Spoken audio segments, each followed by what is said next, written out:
going to unbox and take a look at Siege of Delhi, game from the Historical Game Company.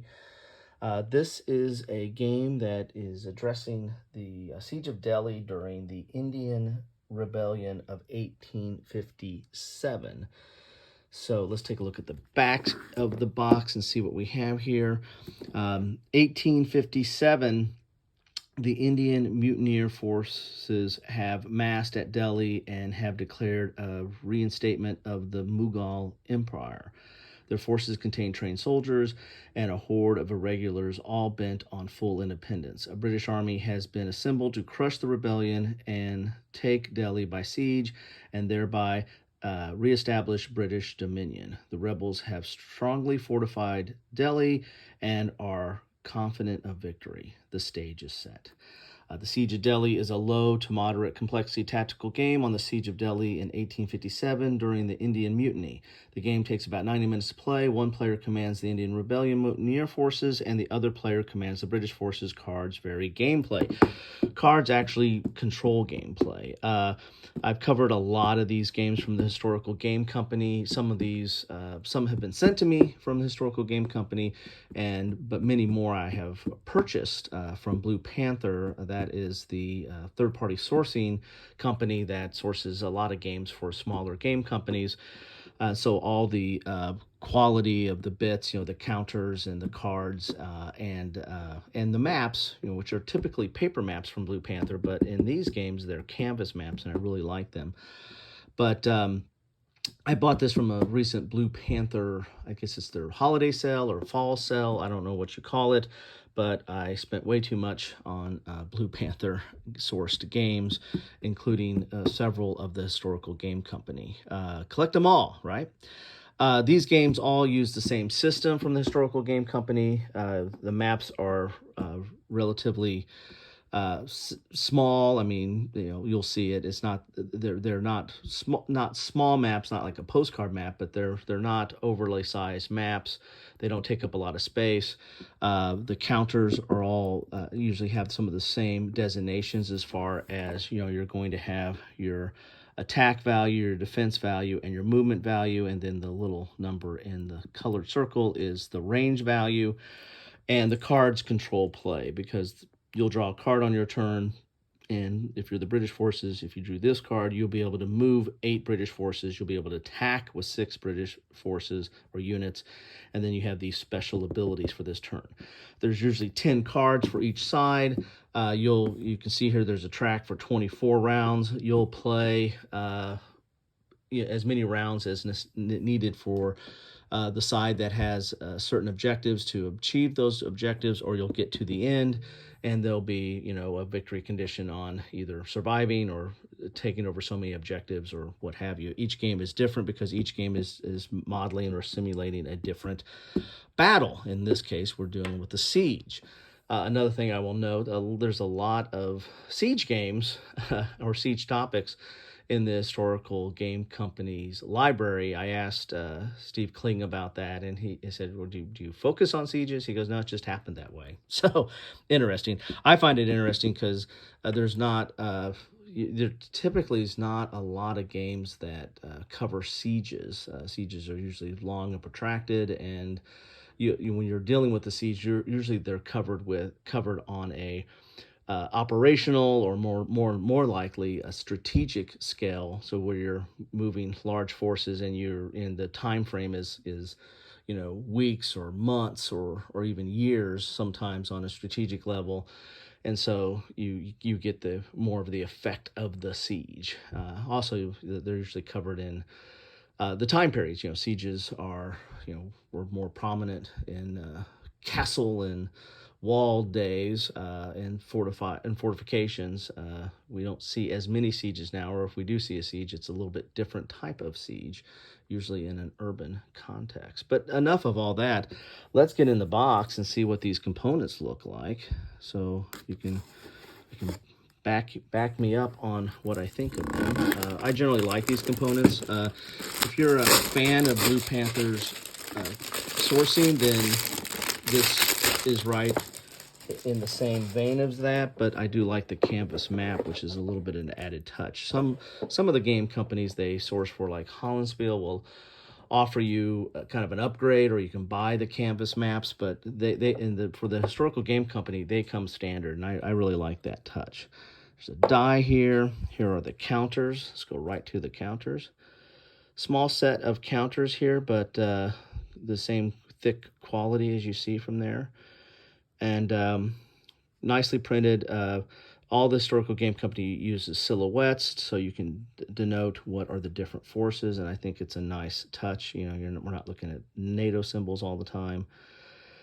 And you can see here's the ability. So this unit here is a 2 attack with a 2 range, a 7 defense, and a 4 movement. So relatively strong unit there. It also, the way you do combat, you'll roll a die, a 6-sided die, add the attack value, and compare it to the defense value of the other side.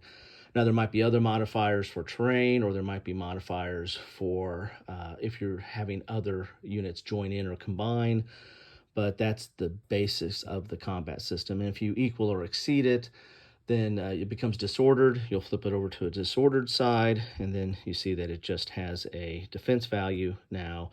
So that unit is kind of locked until you can rally it.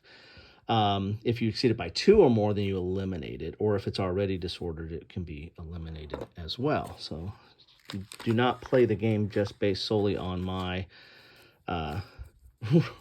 retelling of the rules right there, but that's the gist of it for the most part. I've also done several after action reports talking about gameplay, so take a look at those as well if you're interested in getting a little bit more of a feel of how this system works. So here's the 2 sets of cards. You got the British, you have the Mutineer, and this will tell you there's 10 of them. You'll shuffle these, then you'll draw a card, and on the Mutineer's turn, and you'll be able to move 5 units and attack with 3, and then it has no special ability for that turn. This one, on the other hand, you can move 7, attack with 6, and then all moving Mutineer train units may move 2 extra spaces and add +1 to all attacks, and no defense fire is permitted by the British. So there's also on your move, you'll move, and then there'll be a defense phase where the other side can kind of do a defensive fire, and then you'll do your attack if you're still able to do so. Then the British have their 10 cards, and again, the advanced stalled, so whatever the title is probably going to give you an indication of what that card is what it's trying to portray with that card there. Here's reinforcements, so you'll be able to return some units there and the like. Here are the rules. The rules are not that complex. I think they're relatively straightforward.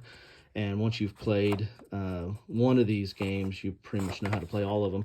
Although the victory conditions are going to be different for each one. So like here's the victory conditions, and the rules are generally going to be the same. There might be a couple of special rules. Some of the games have like naval units, and some of the games might have some special units, and so it all depends on the historical situation they're trying to simulate. But the real key difference is always going to be the victory conditions, which again feed off of the map, of course, as well. But there's always going to be some different victory conditions.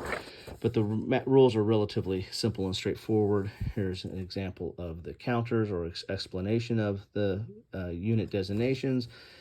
Here is the phases. You'll draw a card on your turn. You'll move. The other side will get defensive fire if you're within range.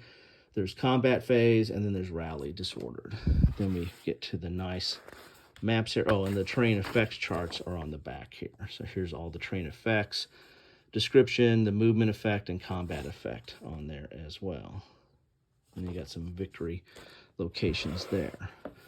Let's look at the map, and you can see these maps are kind of a linen cloth canvas type map with printed on one side. I really do like the maps. So you have holding boxes for eliminated units. You get 24 turns. It looks like this is different. This is the first time I've seen that. There's some printing on the game track. So there's some events that are tied to the game track. That's kind of cool. And then the map is the situation here. So here is the siege of Delhi. And it looks like you have some entry hexes possibly here for units that they're coming on, and you're going to have some defensive areas here as well, and some roads. Again, and it has all the, has zone of control and road movement and all the things that you're used to in a war game, but it's really not overly done, and very easy access, meaning both the rules and setting it up and playing it. They said 90 minutes. I've played some of these games in under an hour. They really don't take that much time, but they do give you a feel for the engagements, and I really do like that. So there you have it. This is what you get in a box of Siege of Delhi. So if you're interested, you can take a look at this. And there are other offerings. They have several offerings in their in the library, the Historical Game Company. Anyway, oh, there's the die. Got to keep the die somewhere. Anyway, that's what I have for you today. Love to know your thoughts on this game or any of the Historical Game Company games. Appreciate you stopping by. Take care.